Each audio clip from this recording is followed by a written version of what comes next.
तो करते हैं शुरुआत। अपने कल भारत का जो प्रथम नागरिक और कार्यपालिका का जो संवैधानिक प्रमुख होता है कौन, राष्ट्रपति, उसके बारे में जिक्र कर लिया। और आज अपना जो टॉपिक रहेगा वो रहेगा प्रधानमंत्री। अपने कल समस्त राष्ट्रपतियों को देख लिया, उनके कार्यकाल को देख लिया, कैसे उनकी शपथ किनके सामने होती है, किनको त्याग पत्र देता है, किस प्रस्ताव के द्वारा हटाया जाता है, कौन से अनुच्छेद के तहत राष्ट्रपति के पद की व्यवस्था है, कौन से अनुच्छेद के तहत उनकी शक्तियां हैं। यानी कि जितने भी अनुच्छेद थे और जो भी राष्ट्रपति से संबंधित तथ्य थे वो संपूर्ण तथ्य अपने कल अच्छी तरह से क्लियर कर दिए। आज अपन जो पद दूसरा उठा रहे हैं वो है साहब प्रधानमंत्री।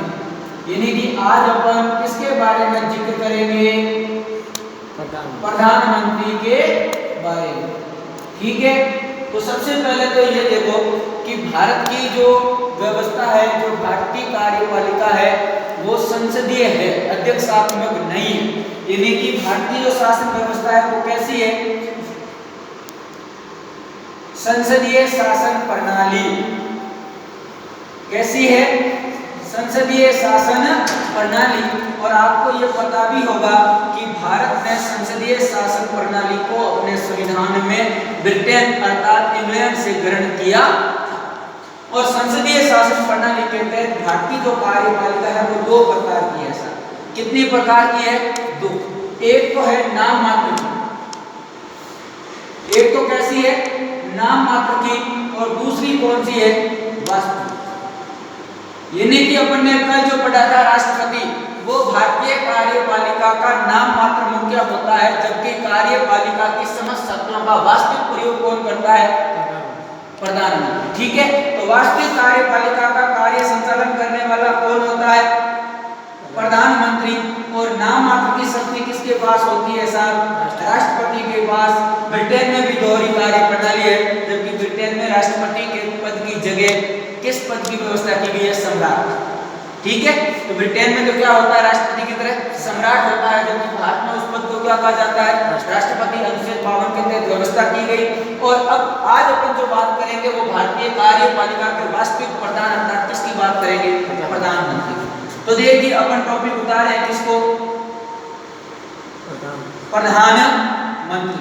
तो सबसे पहले तो इनसे संबंधित जो संवैधानिक आर्टिकल है, जो संविधान में अनुच्छेद है वो कौन से, देखो सर दो अनुच्छेद विशेष है, ध्यान रखना। अनुच्छेद 74, अनुच्छेद 74 में कहा गया है कि भारत के राष्ट्रपति की सलाह हेतु एक क्या होगी, मंत्री परिषद होगी। भारतीय राष्ट्रपति की सलाह हेतु एक क्या होगी, मंत्री परिषद होगी। और उस मंत्री परिषद का मुखिया कौन होगा, प्रधानमंत्री। यानी कि अनुच्छेद 74 में क्या कहा गया है कि भारतीय राष्ट्रपति की सलाह हेतु एक मंत्री परिषद होगी और उसका मुखिया कौन होगा, प्रधानमंत्री। और साहब जो अनुच्छेद है दूसरा वो है अनुच्छेद 75। इसमें प्रधानमंत्री के किसकी व्यवस्था की गई है, पद की। यानी कि अनुच्छेद 75 में कहा गया कि भारत के लिए एक प्रधानमंत्री होगा और उसकी नियुक्ति कौन करेगा, राष्ट्रपति। कौन करेगा उसकी नियुक्ति, राष्ट्रपति। तो ये दो अनुच्छेद विशेषकर ध्यान रखना, अनुच्छेद 74 और अनुच्छेद 75। 75 में तो प्रधानमंत्री के पद की व्यवस्था के साथ ये भी बताया गया है कि प्रधानमंत्री की नियुक्ति भारत का कौन करेगा, राष्ट्रपति करेगा। और अनुच्छेद 74 में कहा गया कि राष्ट्रपति की सलाह हेतु क्या होगी, मंत्री परिषद होगी और जिसका मुखिया कौन होगा, प्रधानमंत्री। जबकि वास्तविक शक्तियों का प्रयोग करता कौन है, राष्ट्रपति का सिर्फ क्या है, नाम मात्र का। अर्थात संविधान में प्रमुख किसको माना है, राष्ट्रपति को माना है, लेकिन वास्तविक शक्तियों का प्रयोग कौन करता है, प्रधानमंत्री। तो साहब आ जाते हैं प्रधानमंत्री के बारे में।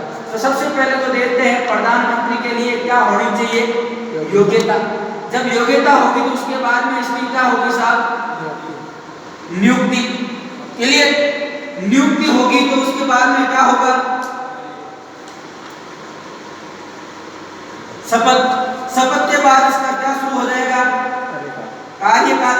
अगर कार्यकाल से पहले भी ये क्या देना शायद, त्याग पत्र। और त्याग पत्र के बाद क्या होगा, हटाना। यानी कि प्रधानमंत्री को किस प्रकार हटाया जाता, ये मुख्य बिंदु अपन को ध्यान रखना। तो साहब प्रधानमंत्री के लिए योग्यता क्या है? यानी कि एक लोकसभा और राज्यसभा का सांसद बनने की जो योग्यता होती है वो योग्यता किसमें होनी चाहिए? प्रधानमंत्री में होनी चाहिए।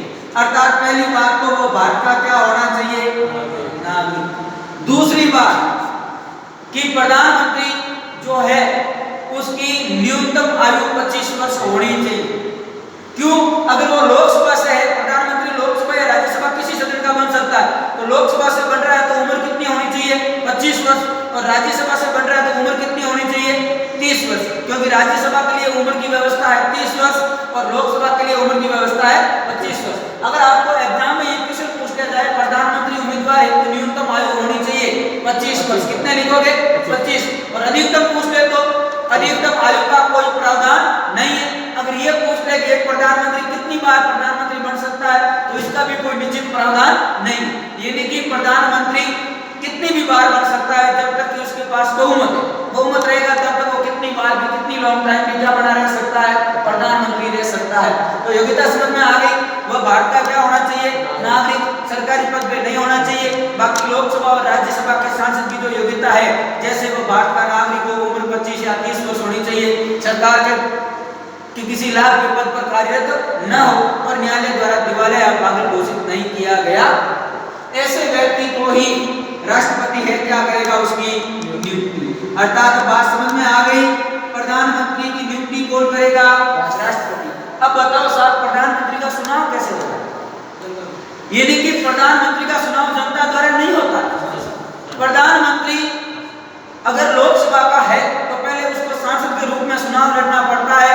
और जो भारतीय लोकसभा होती है, लोकसभा में अलग अलग पार्टियां चुनाव लड़ती है, नहीं लड़ती है?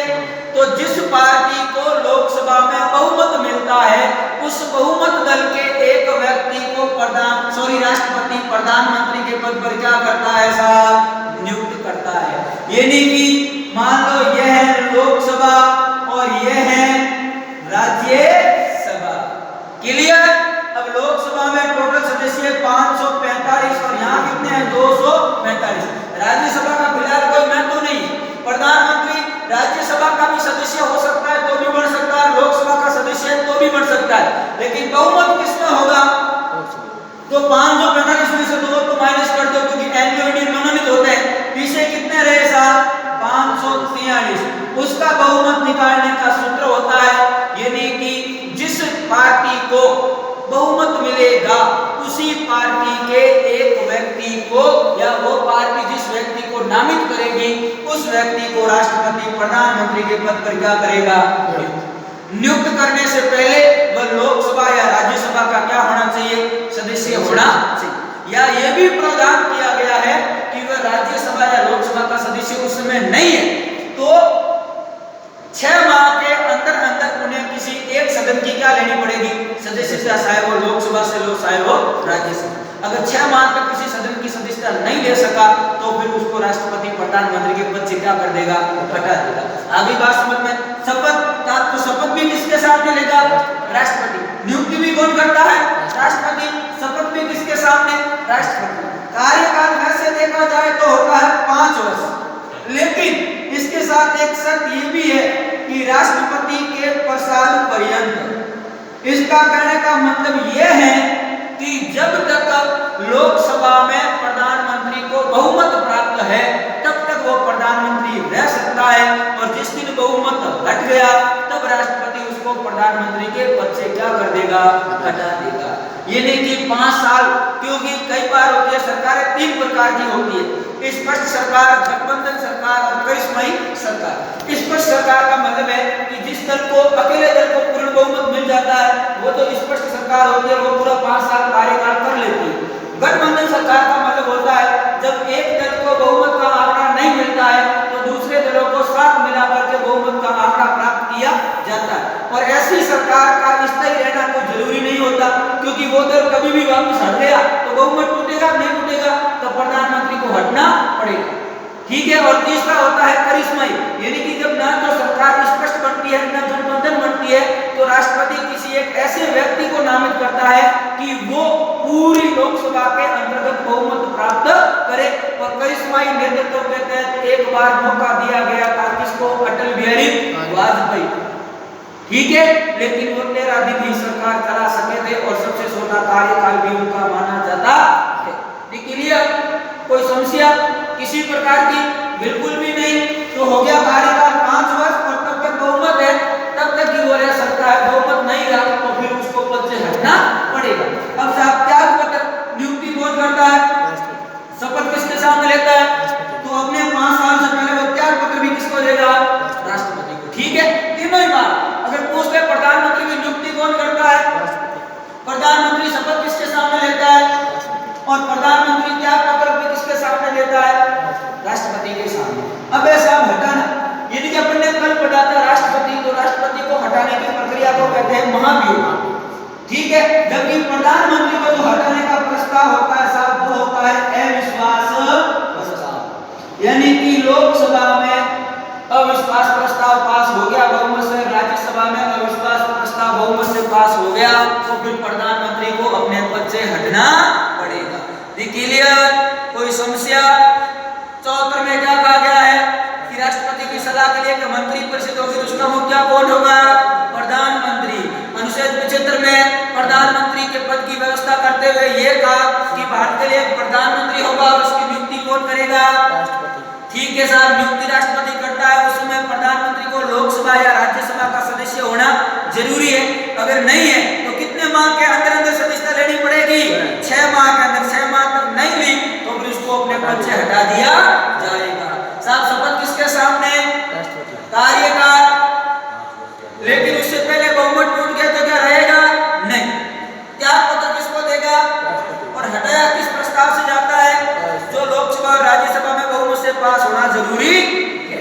क्लियर? कोई समस्या? अब बढ़ते हैं आगे कि प्रधानमंत्री के कार्य क्या क्या है, प्रधानमंत्री की शक्तियां। अब क्या देख रहे हैं अपन? प्रधानमंत्री की शक्तियां। लो साहब, आ गए हम प्रधानमंत्री की शक्तियों के ऊपर। ठीक है, प्रधानमंत्री की कौन कौन शक्ति देखो। पहली शक्ति है मंत्री परिषद से संबंधित। ठीक है, तो पहली बात ध्यान रखना कि मंत्री परिषद का मुखिया भी कौन होता है? प्रधानमंत्री। और मंत्री परिषद की जितनी भी बैठकें होती है उन बैठकों की अध्यक्षता कौन करता है? प्रधानमंत्री। नंबर 3, जितने भी मंत्री होता है उन मंत्रियों के विभागों का बंटवारा, यानी किसको रक्षा मंत्री, किसको वित्त मंत्री, किसको विदेश मंत्री, ये विभागों का बंटवारा भी कौन करता है रे? प्रधानमंत्री। नियुक्ति तो राष्ट्रपति करता है, पर विभागों का बंटवारा कौन करेगा? प्रधानमंत्री कहेगा कि इसको इस पद पर नियुक्त करो, इसको इस पद पर नियुक्त करो, उसी को राष्ट्रपति उस पद पर क्या करेगा? नियुक्त करेगा। तो मंत्रियों के विभागों का बंटवारा। नंबर 4, मंत्री परिषद के समक्ष एजेंडा, यानी कि मंत्री परिषद को निर्देश दिया जाएगा अपन को इसके अनुसार काम करना है, तो वो एजेंडा भी कौन प्रस्तुत करेगा? 5वीं बात, मंत्री परिषद में तालमेल व समन्वय भी कौन रखेगा? प्रधानमंत्री। क्योंकि मंत्री परिषद का मुखिया कौन है? प्रधानमंत्री। तो जिम्मेदारी उसकी है कि वो मंत्री परिषद में तालमेल रखे, सभी को एक रखे, सभी की आपस में भाईचारे की भावना रहे। क्योंकि मंत्री परिषद में तालमेल नहीं रहा तो सरकार विकास के कार्य को कर नहीं पाएगी, लड़खड़ाने लगेगी और उसी समय में वो टूटकर बिखर जाएगी। 6ठी बात, मंत्री परिषद और राष्ट्रपति के बीच कड़ी के रूप में कार्य कौन करता है? प्रधानमंत्री। यानी कि साहब ये हो गई राष्ट्रपति, ये राष्ट्रपति हो गया, ये कौन है? मंत्री परिषद। ये दो कड़ियां, तो इनको जोड़ने वाली कड़ी कौन है? राष्ट्रपति के जो निर्देश है वो प्रधानमंत्री मंत्री परिषद को देगा और मंत्री परिषद के निर्णयों से प्रधानमंत्री किसको अवगत करेगा? राष्ट्रपति को। तो मंत्री परिषद संबंधी शक्तियां होगी। क्लियर? अब है नंबर 2, दूसरी है साहब राष्ट्रपति से संबंधित। पहली बात कि राष्ट्रपति को, जो राष्ट्रपति किसी की भी नियुक्ति करता है, चाहे वो राज्यपालों की हो, चाहे न्यायाधीशों की हो, चाहे अन्य मंत्रियों की हो, उसके लिए सलाह कौन देगा? प्रधानमंत्री। लेकिन प्रधानमंत्री की सलाह के बावजूद ही राष्ट्रपति बड़े पदों पर बड़े बड़े पदाधिकारियों की क्या करेगा? नियुक्ति करेगा। दूसरी बात, राष्ट्रपति आपातकाल लागू राष्ट्रपति करता है, आपातकाल की घोषणा राष्ट्रपति करता है, पर आपातकाल की सलाह कौन देगा? प्रधानमंत्री। तभी आपातकाल लागू किया जाएगा। अनुच्छेद 352 राष्ट्रीय आपातकाल और अनुच्छेद 360 वित्तीय आपातकाल, जबकि अनुच्छेद 356 तो राज्य आपातकाल होता है, वो राज्यपाल की सूचना के बाद जारी किया जाता है। क्लियर? अब तीसरी है साहब संसदीय संबंधी शक्ति, इनकी संसद से संबंधित क्या शक्ति है? तो देखो संसद में बहुमत दल का नेता कौन होता है भाई? प्रधानमंत्री। जिस दल का बहुमत होता है उसी का वो प्रधानमंत्री बनता है, तो उस दल का नेता भी कौन हुआ? और अगर मान लो प्रधानमंत्री चाहता है कि लोकसभा का विघटन हो, तो लोकसभा को विघटन करने की सलाह भी राष्ट्रपति को कौन देगा? प्रधानमंत्री। क्लियर? इतनी है प्रधानमंत्री की शक्तियां और कार्य। और अन्य एक शक्ति है कि पहले भारत में योजना आयोग था, उस योजना आयोग की जगह 1 जनवरी 2015 को क्या बना दिया गया? नीति आयोग। क्या बना दिया? नीति आयोग। उस नीति आयोग का अध्यक्ष कौन होता है? प्रधानमंत्री होता है। और उपाध्यक्ष, पहले नीति आयोग के उपाध्यक्ष थे अरविंद पनगड़िया, ठीक है। और वर्तमान में नीति आयोग के उपाध्यक्ष कौन है? राजीव कुमार। और नीति आयोग का अध्यक्ष का पूछे तो जो प्रधानमंत्री होता है वो नीति आयोग का क्या होता है? अध्यक्ष। प्रथम योजना आयोग के अध्यक्ष थे पंडित जवाहरलाल नेहरू और प्रथम उपाध्यक्ष थे योजना आयोग के कौन? गुलजारीलाल नंदा। क्लियर? और योजना आयोग के अंतिम अध्यक्ष थे डॉक्टर मनमोहन सिंह और अंतिम उपाध्यक्ष थे साहब मोहनटेक सिंह आलूवालिया। ठीक है। तो जो योजना आयोग को परिवर्तित करके नीति आयोग में बदला है, उस नीति आयोग का अध्यक्ष भी कौन होता है? और बाकी जितने भी योजनाएं बनाता है उन योजनाओं का एजेंडा या उन योजनाओं से अवगत राष्ट्रपति को कौन करवाता है? प्रधानमंत्री। तो मुझे नहीं लगता कोई संशय यहाँ पर। अब साहब अपन बात करते हैं कि भारत के प्रधानमंत्रियों की सूची, यानी कि भारत के कौन कौन प्रधानमंत्री रहे, उनका क्या कार्यकाल था और उनके नाम का क्या क्या रिकॉर्ड है। ठीक है। अब अपन बात करते हैं ट्रिक के माध्यम से। बोलो जब, साथ में बोल करो, सबसे बोलो जब जवाहर के लाल ने इंदिरा को मोड़ दिया। ट्रिक क्या है? जब जवाहर के लाल ने इंदिरा को मोड़ दिया तो चौधरी ने इंदिरा और राजीव को विश्व में घुमाया। तो चौधरी ने क्या किया? इंदिरा और राजीव को विश्व में घुमाया। तब जब विश्व में घुमाया तब चंद्र और राव अटल देव के पास गए। जब यानी कि जब चंद्र और राव अटल देव के पास गए तो क्या होगा? तो इंद्र ने अटल को मनमोहन और मोदी दिया। क्लियर? ट्रिक क्या हुई? जब जवाहर के लाल ने इंदिरा को मोड़ दिया तो चौधरी ने इंदिरा और राजीव को विश्व में घुमाया। तब चंद्र और राव अटल देव के पास गए तो इंद्र ने अटल को मनमोहन और मोदी। क्लियर? अब ट्रिक को खोलना है साहब। ये फिर ये फिर ये फिर ये फिर ये फिर ये फिर ये फिर ये फिर ये फिर ये फिर ये और ये। ठीक। अब करें शुरुआत। नंबर 1 पंडित जवाहरलाल नेहरू साहब। मैं 2 नंबर छोड़ रहा हूं, ठीक है। 3 नंबर लाल बहादुर शास्त्री साहब। मैं 4 नंबर भी छोड़ रहा हूं। नंबर 5 कौन? इंदिरा गांधी। नंबर 6 मोर से मोरारजी देसाई। कौन बने? मोरारजी देसाई। उसके बाद चौधरी से चौधरी शरण सिंह। कौन बने? चौधरी शरण सिंह। उसके बाद इंदिरा से इंदिरा गांधी। उसके बाद वापस राजीव से राजीव गांधी। उसके बाद विश्व से विश्वनाथ प्रताप सिंह। उसके बाद चंद्र से चंद्रशेखर। उसके बाद राव से पी.वी. नरसिम्हा राव। उसके बाद साहब किसकी बात करेंगे? अटल, यानी कि अटल बिहारी वाजपेयी। अटल बिहारी वाजपेयी। फिर देव से साहब होगा H.D.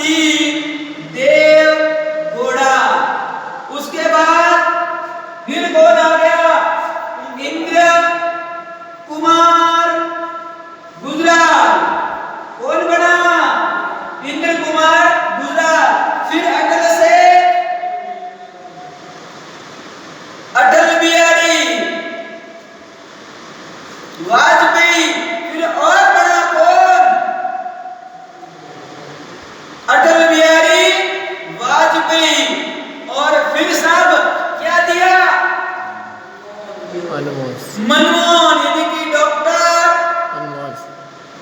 मनमोहन सिंह। और उसके बाद कौन है? मोदी से नरेंद्र दामोदर दास मोदी। क्लियर हो गई पूरी ट्रिक? अब मैं दो छोड़े, क्यों? क्योंकि यहाँ पर कार्यवाहक प्रधानमंत्री रहे। प्रधानमंत्री की आकस्मिक मृत्यु होने पर यहाँ पर कार्यवाहक प्रधानमंत्री रहे, वो कौन रहे? देखो,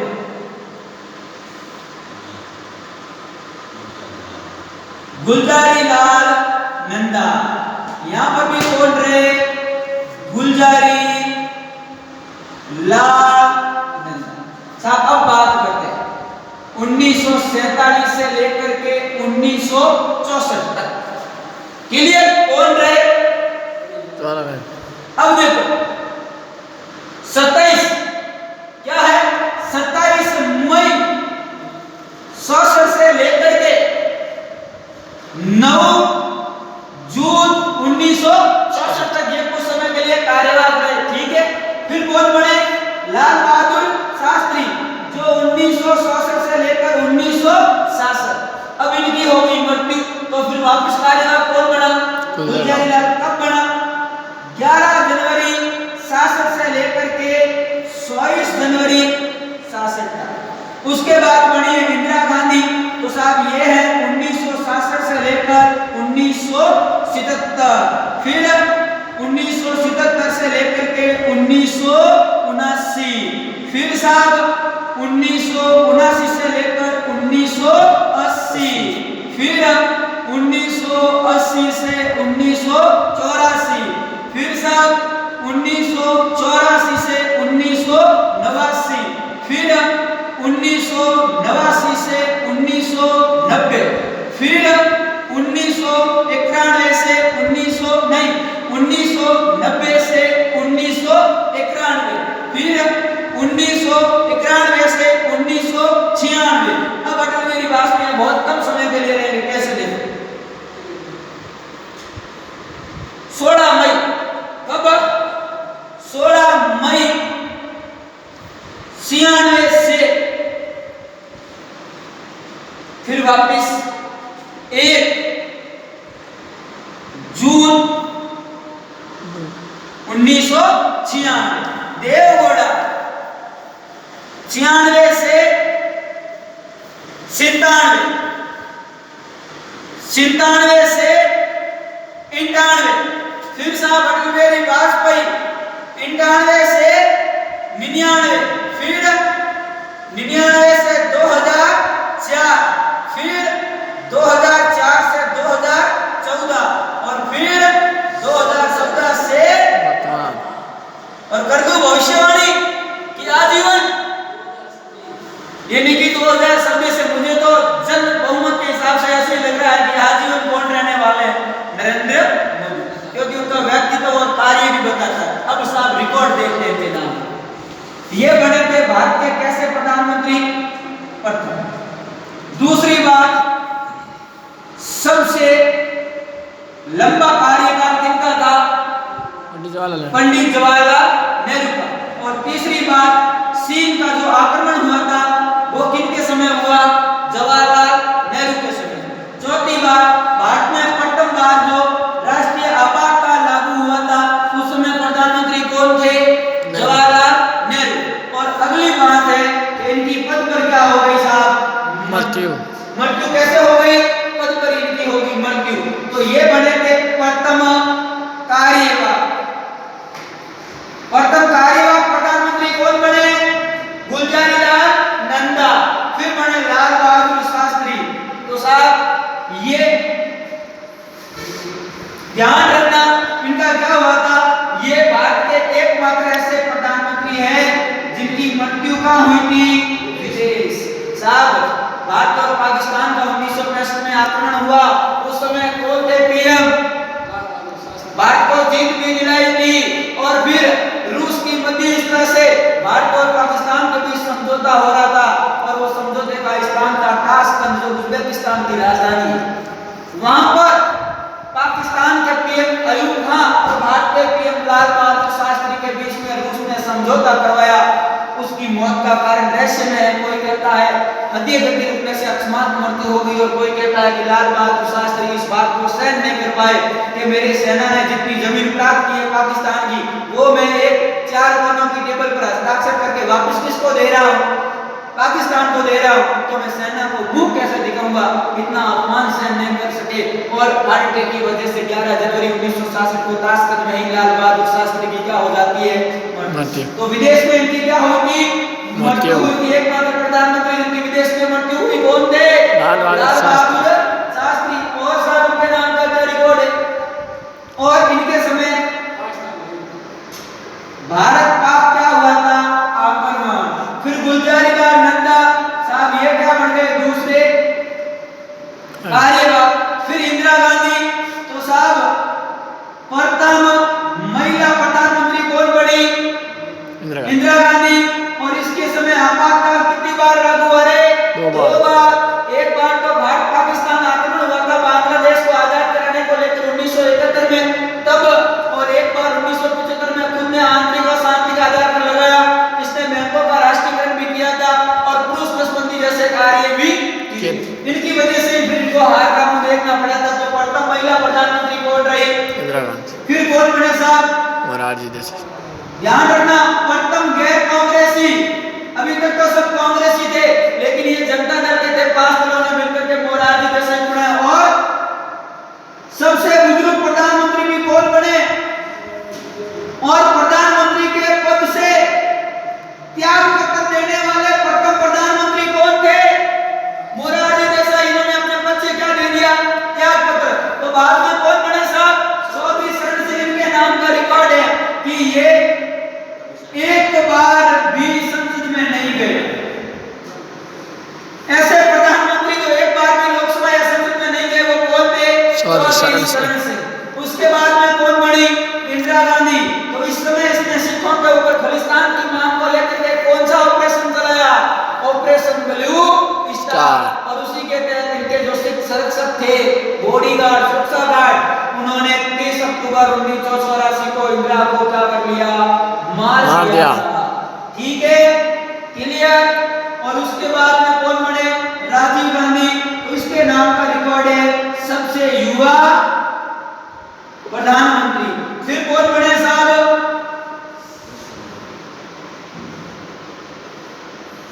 फिर बने थे विश्वनाथ प्रताप सिंह। इसके नाम का रिकॉर्ड क्या है, पहले प्रधानमंत्री एकमात्र जिनको अविश्वास प्रस्ताव से क्या किया गया, हटाया गया। अविश्वास प्रस्ताव से किसको हटाया गया, विश्वनाथ प्रताप सिंह को। फिर बने चंद्रशेखर, कोई रिकॉर्ड इसके नाम का है नहीं। और फिर कौन आए, पीवी नरसिम्हा राव। यानी कि ये जिस समय क्या बने थे प्रधानमंत्री, किसी भी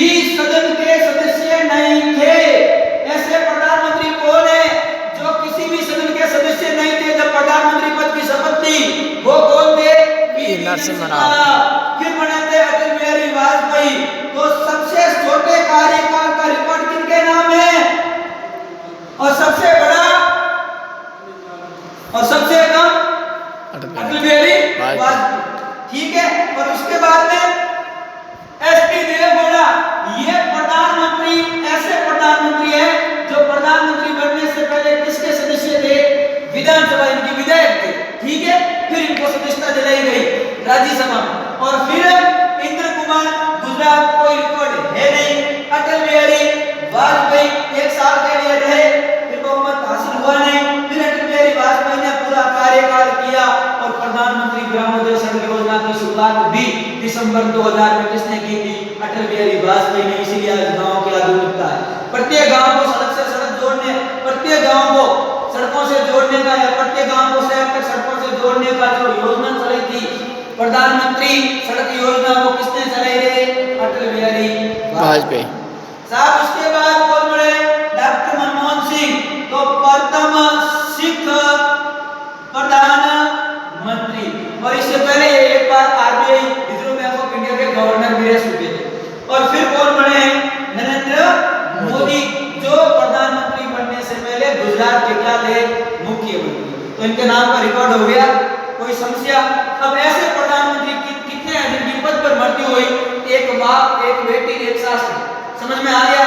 ये नहीं कि पंडित जवाहरलाल नेहरू, लाल बहादुर शास्त्री और इंदिरा गांधी, यानी कि 1, 2 और 3 ऐसे प्रधानमंत्री थे जिनकी क्या हो गई थी साहब? पद पर मृत्यु। क्लियर? और ऐसे प्रधानमंत्री कितने थे जो लोकसभा के नहीं बल्कि राज्यसभा के सदस्य थे और फिर प्रधानमंत्री बने? तो ऐसे थे 4। कितने थे रे? 4। कौन कौन? इंदिरा गांधी और एसडी देवेगौड़ा, इंद्र कुमार गुजरात और डॉक्टर मनमोहन सिंह। ये 4 ऐसे प्रधानमंत्री हैं जो प्रधानमंत्री बने उस समय किस सदन के सदस्य थे? राज्यसभा के। और वर्तमान नरेंद्र मोदी वो किस सदन के हैं? लोकसभा। तो हो गए प्रधानमंत्री के लिए। मुझे नहीं लगता कोई समस्या। ऐसे प्रधानमंत्री जो 2 बार कार्यवाहक प्रधानमंत्री रहे, गुलजारीलाल नंदा। तो क्लियर? यानी कि अपने वहां प्रधानमंत्री की पूरी पढ़ ली, कैसे उनको शपथ दिलाई जाती है, क्या योग्यता है, क्या नियुक्ति है, क्या उसकी अधिकतम आयु है, कितनी बार चुनाव लड़ सकते हैं, किनको त्याग पत्र देता है, किनके सामने शपथ लेता है, किस प्रस्ताव से हटाया जाता है। फिर प्रधानमंत्री के अपने कार्य और उनकी शक्तियां पढ़ ली।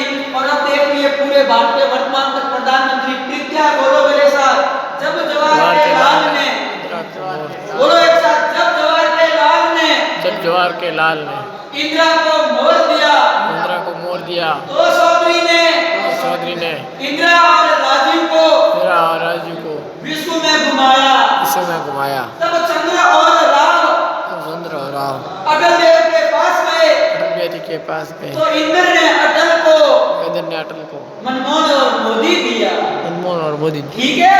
अटल जी का नाम से तो मोदी आया है साहब, तभी तो आज पूरे विदेशों में धाक और प्रतिष्ठा किस देश की बन रही है? भारत की। दिनों दिन विकास की नई ऊंचाइयां कौन सा देश पूरा है? भारत। पूरा विश्व आज किसके सामने घुटने टेक रहा है? हिंदुस्तान। नरेंद्र मोदी के सामने इन्होंने ही अब भारत वास्तव में वापस विश्व गुरु बनने जा रहा है। और ये सब करिश्मा नेतृत्व किस प्रधानमंत्री की बदौलत हो रहा है? नरेंद्र मोदी। जहां तक अपन ने सोच करके बंद कर लिया है, जिस बाकी पार्टियों ने, जहां तक बाकी देशों ने जितना सोच लिया है, वहां से नरेंद्र मोदी की सोच क्या होती है? हमेशा से अपने निर्णयों से प्रभावित और आकर्षित करने वाले वो प्रधानमंत्री है वर्तमान में कौन? नरेंद्र दामोदर दास मोदी। और उनका व्यक्तित्व देखकर तो ऐसा ही लगता है कि शायद ये प्रधानमंत्री भारत के लिए तो ताउम्र बने, क्योंकि जनता जनार्दन का बहुमत इनके साथ है। आज भी छोटे से लेकर बड़े तक हर एक की जुबान से किसका नाम निकलता है? मोदी। पूरा भारत नहीं बल्कि पूरा विश्व भी किसका फैन हो रहा है? मोदी। लेकिन वर्तमान में कोरोना जैसी परिस्थिति है, उनका भी सामना नरेंद्र दामोदर दास मोदी बड़ी सटीकता के साथ कर रहे हैं, एकदम खड़े रहकर। और ये लगभग तय है कि अब कुछ ही महीनों के अंदर कोरोना